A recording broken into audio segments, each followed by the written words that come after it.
नौकरानी अचानक ही कैलेक्स के सामने जमीन पे गिर जाती है, जो देखकर कैलेक्स सवाल पूछता है, रासेल इसके साथ अचानक क्या हुआ। वहीं पर रासेल जवाब देता है शायद वो बेहोश हो चुकी है। जिसके बाद रासेल उसकी माना होल को परखता है। साथ ही वो बताता है कि ये नौकरानी माना ब्रीदिंग टेक्निक इस्तेमाल नहीं कर सकती, लेकिन फिर भी ये एक एलीट सोल्जर के बराबर है अच्छी ट्रेनिंग के साथ। ये कहते हुए रासेल कैलेक्स की ओर देखता है। उसे लगता है कि कैलेक्स को ये सब पहले से ही पता है। साथ ही रासेल कैलेक्स के रिक्वेस्ट के बारे में सोचता है, जहाँ पर रासेल को कैलेक्स कुछ अलग लगा था। जिसके बाद कैलेक्स रासेल से कहता है कि नौकरानी को बांध दो।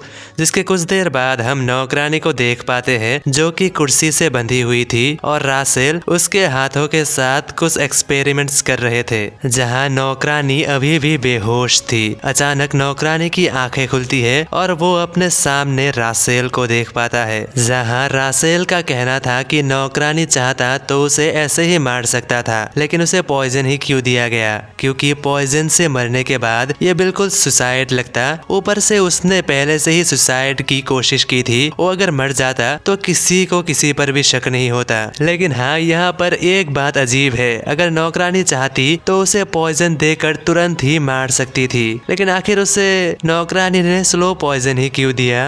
ये कहकर रासेल नौकरानी की चेहरे को पकड़ लेता है और सवाल पूछता है आखिर स्लो पॉइजन ही क्यों। ये सुनकर नौकरानी कुछ भी नहीं कहती, जहां रासेल ही जवाब देता है क्योंकि तुम मरना नहीं चाहती। दूसरे शब्दों में कहा जाए तो तुम भले ही रानी के लिए लॉयल हो, लेकिन तुम अपना जान नहीं देना चाहती। लेकिन नौकरानी कुछ भी नहीं कहती। कैलेक्स रासेल को इशारा करता है। रासेल जबरदस्ती नौकरानी की मुंह खुलवाती है, जहां पर कैलेक्स अपने पास से एक गोली निकालता है और नौकरानी के मुंह के अंदर डाल देता है और साथ ही उसे वो सड़ी हुई दूध भी पिलाती है। जहां नौकरानी उसे पीने से मना कर रही थी, वो सटपटा रही थी, जो देखकर रासेल उसकी मुंह को बंद कर देता है। वहीं पर नौकरानी को मजबूरी में वो गोली और दूध पीना पड़ता है, जहां नौकरानी जोर जोर से खांसती है और सवाल पूछती है कि आखिर उसमें क्या था। नौकरानी की सवाल सुनकर कैलेक्स कहता है कि उसमें जहर था। नौकरानी को विश्वास नहीं होता। नौकरानी, जिसे कैलेक्स की बात पर बिल्कुल भी भरोसा नहीं था,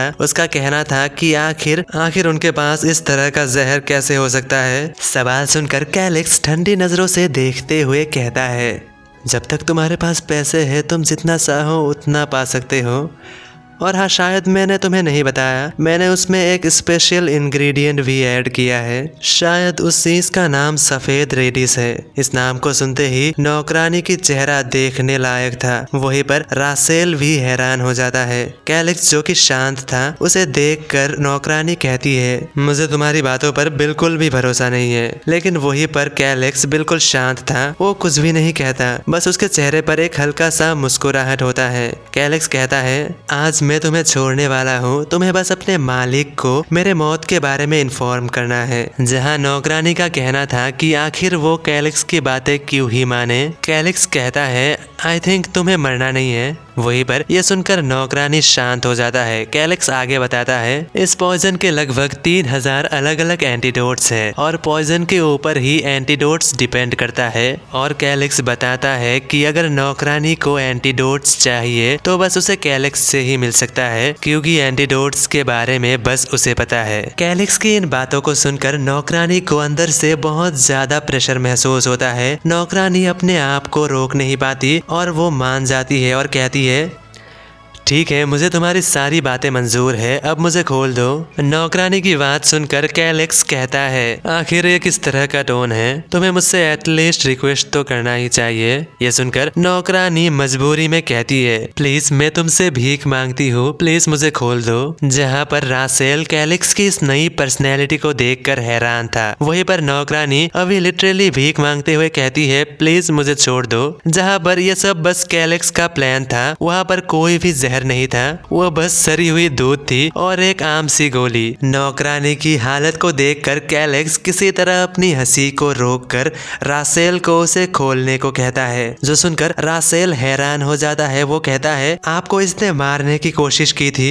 रासेल की बात सुनकर कैलेक्स कहता है, भले ही इसने मुझे मारने की कोशिश की थी, लेकिन ये हमारे लिए एक इम्पोर्टेंट गवाह है, सो एटलीस्ट हमें इसके ऊपर बेसिक इंसानियत तो दिखानी ही चाहिए। वहीं पर इतना सब होने के बाद कैलेक्स के मुंह से इंसानियत की बात सुनकर रासेल का चेहरा देखने लायक होता है, जहां नौकरानी गुस्से में रासेल को गाली देते हुए उसे खोलने को कहता है। जिसके कुछ देर बाद हम दोबारा नौकरानी को देखते हैं, जिसे खोल दिया गया था। नौकरानी अभी अपने घुटने में थी और वो कैलेक्स की सारी बातें मानने को तैयार हो चुकी थी। नौकरानी के वहां से चले जाने के बाद रासेल कैलेक्स से सवाल पूछता है कि आखिर उसके पास इतनी सारी नॉलेज कहां से आई। ये सुनकर कैलेक्स कहता है, रासेल की सवाल सुनकर कैलेक्स बताता है कि उसे ये सारी जानकारियां किताबों से मिली है। कैलेक्स की बात सुनकर रासेल का कहना था कि इस देश पर इस तरह की किताबें छापना इल्लीगल है और छापने पर मौत की सजा सुनाई जाती है। जहाँ कैलेक्स मजबूर था क्योंकि वो सच नहीं कह सकता था। अगर वो सच बताता कोई भी उसके बातों पर भरोसा नहीं करता।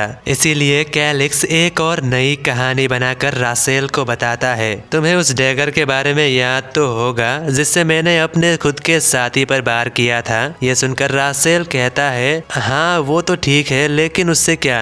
सवाल सुनकर कैलेक्स आगे बताता है कि वो डैगर उसे उसकी माँ ने दिया था और उस डैगर के पास कुछ मिस्टीरियस पावर्स थी जो कि अभी मुझे मिल चुका है। लेकिन रासेल को देखकर लग रहा था कि उसे अभी भी भरोसा नहीं है, जो देखकर कैलेक्स आगे बताता है कि आखिर रासेल को क्या लगता है कि कैलेक्स ने आखिर क्यों ही उस डैगर को अपने साथी पे घुसाया था। जहां रासेल का कहना था, अगर ये डैगर इतनी ही रेयर है तो इसके बारे में पूरी दुनिया को तो पता होना चाहिए ही था। ये सुनकर कैलेक्स रासेल से कहता है, क्या तुम्हें क्लेरिस डैगर के बारे में पता है? ये नाम सुनते ही रासेल हैरान हो जाता है और कहता है, क्या ये वही डैगर है जो कि ग्रेट लेडी ने मुझे दिया था? जहां रासेल को अपनी बातों में आता हुआ देख कैलेक्स खुश हो जाता है। रासेल का कहना था, अगर ये बात सच है तो ये तो खजानों का भी खजाना है। जहां कैलेक्स मन ही मन सोचता है, असलियत में मेरा ऐसा कोई मतलब नहीं था, लेकिन जो भी हो रहा है अच्छा है। लेकिन तभी रासेल सीरियस होकर कैलेक्स से सवाल पूछता है कि आखिर इसके बारे में और किसको पता है। यह सुनकर कैलेक्स तुरंत ही बताता है, सिर्फ आपको पता है। जिसके बाद कैलेक्स रासेल से सवाल पूछता है कि उसे लीला की कहानी के बारे में क्या लगता है। आखिर ऐसा कैसे हो सकता है कि राजा की मूवमेंट इतनी आसानी से लीक हो जाए और बस एक मॉन्स्टर अटैक की वजह से उनका मौत हो जाए? ये कुछ अजीब नहीं लग रहा। जहाँ रासेल को एहसास होता है कि कैलेक्स को उसकी मदद की जरूरत है, लेकिन मैं ऐसे ही किसी की साइड नहीं ले सकता। लेकिन बात वहाँ पे बदल जाता है, अगर राजा की मौत एक सोची समझी साजिश हो। ये सोचकर रासेल अपनी तलवार को मजबूती से पकड़ लेता है। जहाँ रासेल एक सोल्जर होने की वजह से वो इन पॉलिटिक्स में इन्वॉल्व होने से बचता आया है। जहाँ कैलेक्स गुस्से में कहता है कि आखिर उसके पिताजी को ही क्यों मरना पड़ा। अगर कैलेक्स को इस हत्या के पीछे की मास्टरमाइंड के बारे में पता चल गया, क्या वो बदला उम्मीद कर सकता है? जहाँ कैलेक्स आगे बताता है कि मेरी पिताजी और तुम्हारी लॉर्ड जिसे मार दिया गया है और इसके पीछे की मास्टरमाइंड कोशारिन फैमिली है, और अगर उस फैमिली से ग्रैनविल राजा बन गया तो सारी उम्मीद धरी की धरी रह जाएगी।